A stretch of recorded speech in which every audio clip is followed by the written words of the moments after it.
Welcome to Safe Haven Radio. Thank you so much for joining me today.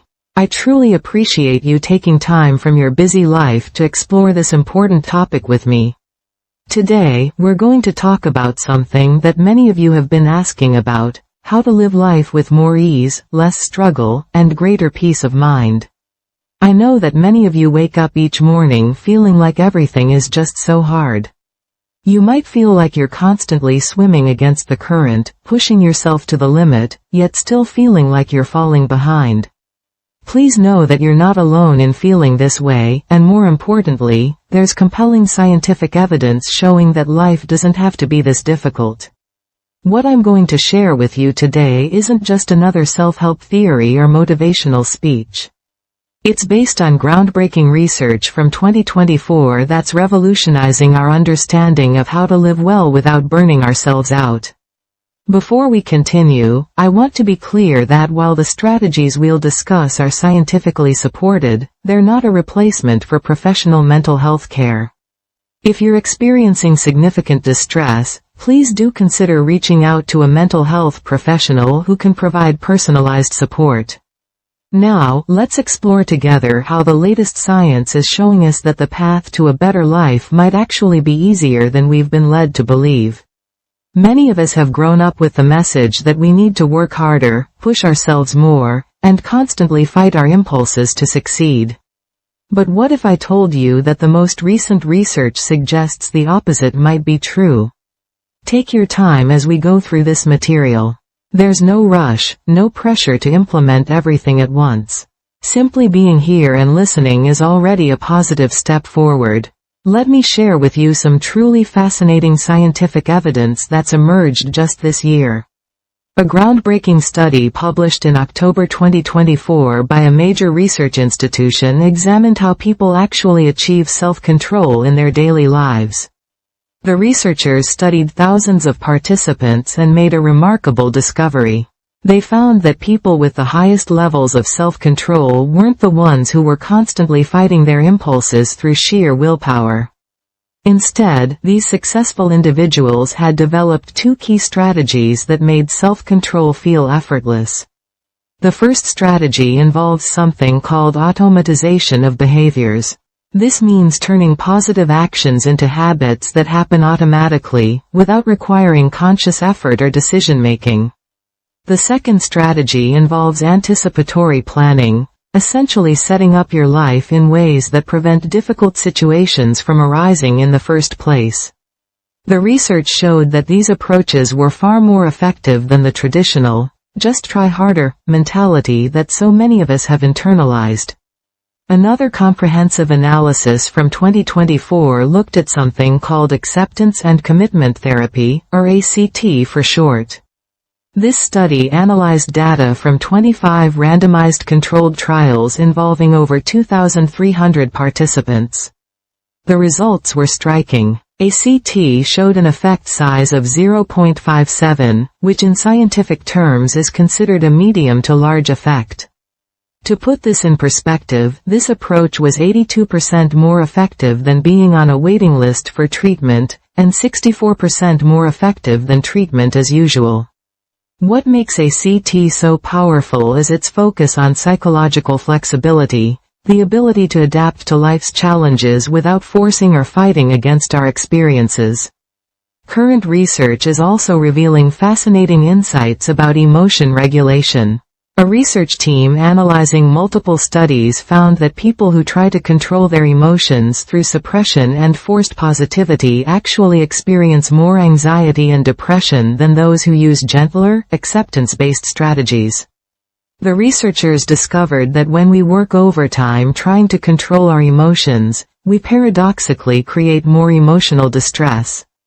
It's like trying to push a beach ball underwater. The harder you push, the more forcefully it pops back up. There's also exciting research from the field of neuroscience about something called Wu Wei, which translates to effortless action. Brain imaging studies show that when people enter this state of effortless action, different parts of their brain activate compared to when they're forcing themselves to concentrate. The areas associated with automatic processing and flow states become more active, while the areas associated with self-criticism and overthinking quiet down.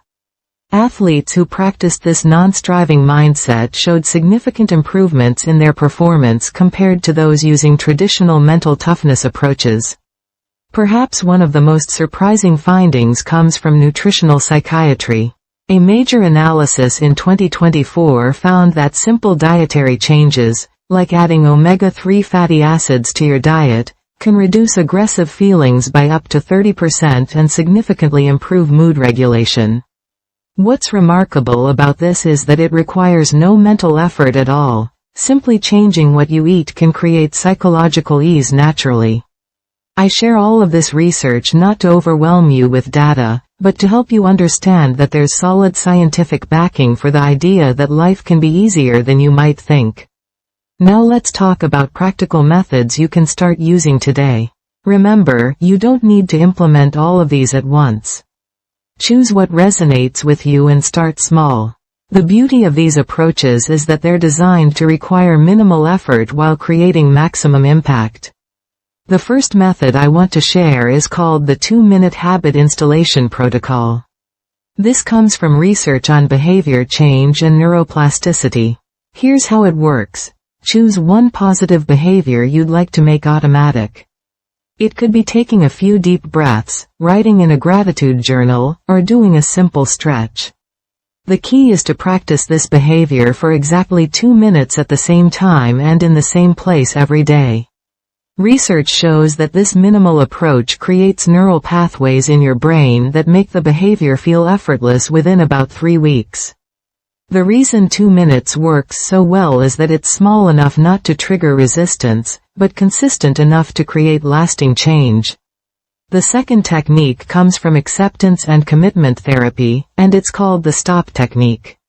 When you're facing a difficult moment, you simply stop what you're doing, take a conscious breath, observe your thoughts and feelings without trying to change them, and then proceed in a direction that aligns with your values. Studies show that people who practice this technique experience a 64% reduction in psychological inflexibility within 8 weeks. What I love about this method is that it doesn't ask you to fight your feelings or force yourself to be positive. It simply creates a pause that allows you to respond rather than react. Another powerful approach involves something called environmental design or choice architecture. This is based on research showing that we can make positive choices effortless by changing our environment. For example, if you want to eat healthier, place nutritious foods at eye level in your refrigerator and put less healthy options in harder to reach places. If you want to sleep better, create a charging station for your phone outside your bedroom. Research demonstrates that these simple environmental changes can reduce decision fatigue by 73% and dramatically increase your success rate without requiring any willpower at all. There's also a fascinating technique called cognitive diffusion that comes from psychological research. Instead of trying to change your thoughts, you simply change your relationship with them. For instance, when you have the thought, "This is too hard," you can rephrase it as, "I'm having the thought that this is too hard." This simple linguistic shift has been shown to reduce emotional intensity by 40% almost immediately. It works because it helps you see thoughts as mental events rather than absolute truths, giving you more freedom to choose how to respond. Finally, I want to share with you the concept of ultradian rhythm breaks. Our brains naturally cycle through periods of high focus and low focus approximately every 90 minutes. By taking a 5 to 10 minute break every hour and a half, you're working with your brain's natural rhythms rather than against them. Set a gentle reminder on your phone, and when it goes off, simply step away from what you're doing. Take a short walk, do some light stretching, or just gaze out the window. Research shows this practice can improve focus and reduce burnout significantly, and it requires no special skills or extended meditation sessions. Remember, if any of these techniques feel overwhelming or if you find your symptoms worsening, it's important to reach out for professional support. There's no shame in needing additional help, and a mental health professional can provide personalized strategies that work best for your specific situation. To summarize what we've discussed today, let me share the key points that I hope you'll remember. First, effortless self-control through habit formation is more effective than willpower-based approaches. Second, psychological flexibility, the ability to adapt without forcing, reduces suffering more than rigid control ever could. Third, automatization of positive behaviors creates lasting change with just 2 minutes of daily practice. Fourth, environmental design can eliminate the need for constant decision-making and willpower. Fifth, acceptance-based strategies have been shown to decrease emotional burden by 64% in research studies. And sixth, working with your natural biological rhythms optimizes your performance without any forcing or pushing. As we come to the end of today's episode, I want you to know that transformation doesn't require you to become a different person or to push yourself to exhaustion. The science clearly shows that ease is often more effective than effort. You don't need to implement everything we discussed today. Start with one small change that feels manageable to you. Remember, even the smallest step forward is still progress. Be gentle with yourself as you explore these new approaches. Change takes time, and that's perfectly okay. If today's content provided any support or insight for you, I'd be grateful if you'd hit the like button. It helps others who might be struggling to find this information. And if you'd like to continue learning about evidence-based mental health strategies, please consider subscribing to Safe Haven Radio. We release new content regularly, all designed to support your well-being without overwhelming you. May your hearts feel a little lighter after our time together today. Remember, you deserve a life of greater ease, and science shows us it's more achievable than you might think. Thank you so much for listening to Safe Haven Radio. Until next time, take care of yourself with the same kindness you'd show a dear friend.